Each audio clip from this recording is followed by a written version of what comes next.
ऐसा बूढ़ा आदमी जो अपने बुढ़ापे में अपने बेटी और बेटों के द्वारा ठुकराए जाने पर अपने लिए 2 वक्त की रोटी तक जुटाने में कठिनाई महसूस करता है, फिर भी वह हिम्मत करके होलसेल की दुकान से अपने पास पड़े चंद रुपयों की पेनें खरीदता है और बस स्टॉप पर जाकर एक जगह बैठकर उन्हें बेचने की कोशिश करता है। बूढ़ा दिन भर पेन बेचते बेचते थक जाता है, लेकिन उसकी ज्यादा पेन नहीं बिकती। फिर वह उसी जगह सो जाता है जिस जगह वह बैठकर पेनें बेच रहा था। बूढ़ा जहां सोया था वहीं पर अपना पेन का कटोरा भी रखा होता है। बूढ़े को ऐसी अवस्था में सोते हुए देख आते जाते लोगों को उस पर दया आती है और वह उसके कटोरे में पैसा डालना शुरू कर देते हैं। जब बूढ़ा जागता है तो देखता है कि उसकी पेन एक भी नहीं कम हुई और उसके कटोरे में काफी सारे पैसा जमा है। वह समझ जाता है कि लोगों ने उसको भीख देना शुरू कर दिया है। अब बूढ़ा हर दिन उसी जगह पर आता है, थोड़ी देर बैठता है और वहां लेट जाता है, और इस तरह से उसे हर दिन ढेर सारे पैसे भील के तौर पर मिलने लगते हैं।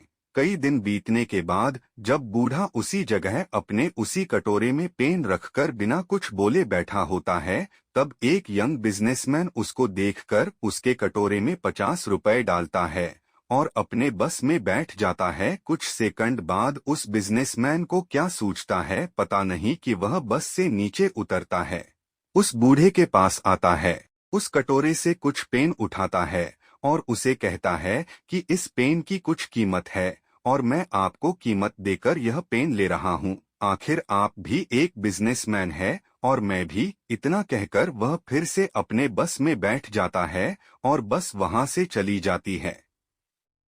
उस यंग बिजनेसमैन की बातें जैसे बूढ़े के दिल में उतर जाती है। उसकी बातें दिन रात अब उस बूढ़े की दिमाग में घूमती रहती है।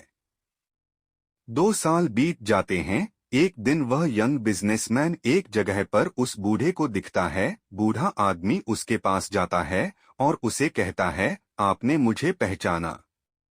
शायद आप भूल गए होंगे लेकिन मुझे आप अच्छे से याद हो।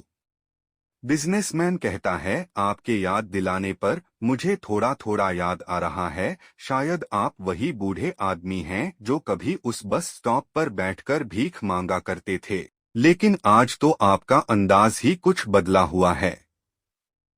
आप सूट बूट में टाई पहनकर यहाँ क्या कर रहे हैं? बूढ़ा आदमी उस यंग बिजनेसमैन को धन्यवाद देते हुए कहता है कि आप नहीं जानते आपने उस एक मुलाकात में मुझ पर कितना उपकार किया है।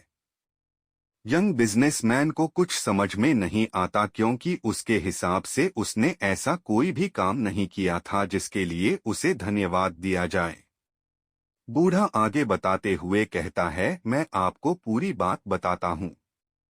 उस दिन जब आपने मुझ पर दया न दिखाते हुए अपने पैसों के बदले मेरे कटोरे से पेन उठाई और जो शब्द आपने मुझसे कहे कि पेन की भी कीमत है और आपकी तरह मैं भी एक व्यापारी, इन शब्दों ने मेरे दिल दिमाग पर आंदोलन कर दिया। उस दिन से मैं सोचने लगा कि मैं यह क्या कर रहा हूँ। मैंने जिंदगी भर कड़ी मेहनत करके अपना और अपने परिवार का पेट पाला था, तो फिर मैं इस उम्र में कैसे हार मान सकता हूँ।